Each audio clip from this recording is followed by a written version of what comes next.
এই যুদ্ধ থামে। হ্যাঁ, এইটা আপনাকে বিবেচনা করতে হবে। ট্রাম্প যদিও চায় যুদ্ধ থামে, কিন্তু উনি এমন ভাবে চায় যুদ্ধ থামে যে উনি সবখানে আপনার প্রচার করতে পারবেন যে উনার ভীষণ বিজয় হয়েছে। জেডি ভ্যান্সের ওয়াইফ কিন্তু ইন্ডিয়ান, এবং এই আমেরিকায় যত ইন্ডিয়ান হাই অফিসিয়ালরা আছেন তারাও চাচ্ছিলেন না যে এটা সফলভাবে শেষ হোক, তাহলে পাকিস্তান লাভবান হয়। এটা তাদের ইন্টারনাল একটা গেম।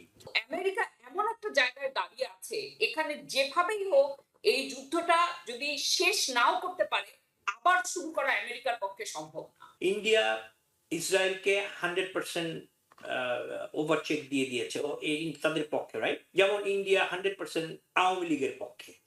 1 থেকে 50তম যদি আপনি হিসাব করেন, ইন্ডিয়া সব ডিমগুলো এক ঝুড়িতে রেখেছে।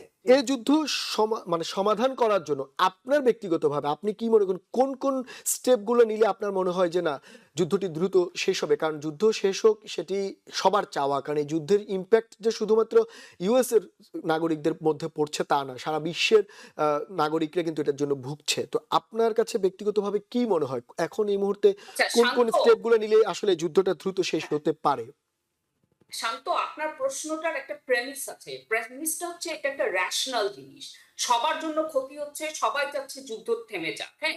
এই রেশনাল এর উপর আপনি কোয়েশ্চেনটা করছেন। কিন্তু বিশ্ব আ আ পরিস্থিতি বা বিশ্ব রাজনৈতিক পরিস্থিতি এই সবকিছু রেশনাল না। ১ম কথা হচ্ছে ইসরায়েল কিছুতেই চায় না এই যুদ্ধ থামে। হ্যাঁ? এইটা আপনাকে বিবেচনা করতে হবে। ট্রাম্প যদিও চায় যুদ্ধ থামে, কিন্তু উনি এমনভাবে চায় যুদ্ধ থামে যে উনি সবখানে আপনার প্রচার করতে পারবেন যে উনার ভীষণ বিজয় হয়েছে। কিন্তু এটি ইরান হতে দিচ্ছে না। তো এখন এই সমস্ত জিনিসগুলো হচ্ছে রোড ব্লক।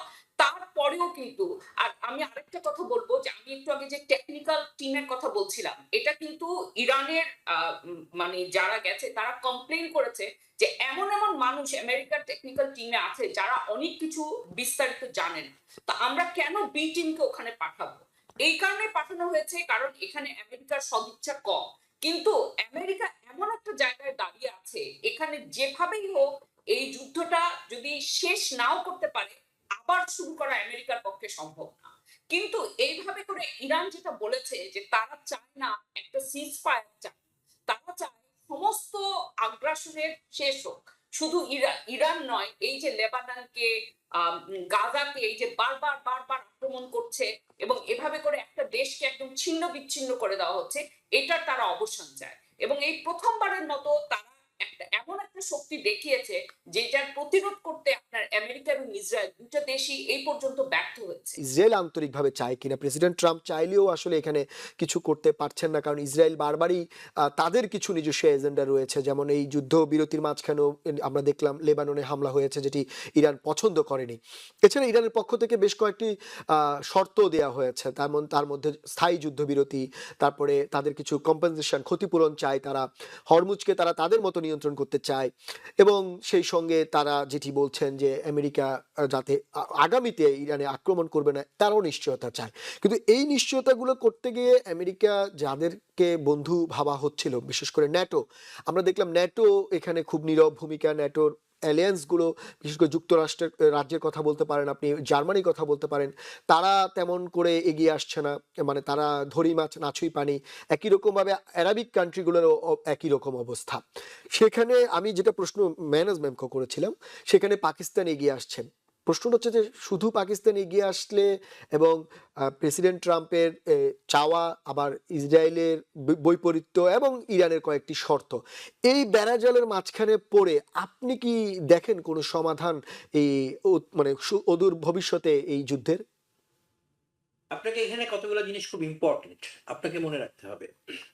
আমরা চাই বা না চাই, আমেরিকার বড় প্রশাসনে আপনি খেয়াল করে দেখবেন যে আমেরিকার বিভিন্ন আমলাতান্ত্রিক পজিশনগুলা ইন্ডিয়ানরা জড়িত। এই যে আমাদের বাংলাদেশের যিনি দায়িত্বে আছেন, মিস্টার শশী সাম নাম, উনিও ইন্ডিয়ান বংশোদ্ভূত। আর পাকিস্তানের আপনার এই আলোচনাটা ব্যর্থ হয়েছে কিছু কারণ আছে। যেমন মনে করেন, জেডি ভ্যান্সের ওয়াইফ কিন্তু ইন্ডিয়ান, এবং এই আমেরিকায় যত ইন্ডিয়ান হাই অফিসিয়ালরা আছেন তারাও চাচ্ছিলেন না যে এটা সফলভাবে শেষ হোক, তাহলে পাকিস্তান লাভবান হয়। এটা তাদের ইন্টারনাল একটা গেম। কিরকম, আপনাকে আমি একটা উদাহরণ দেই।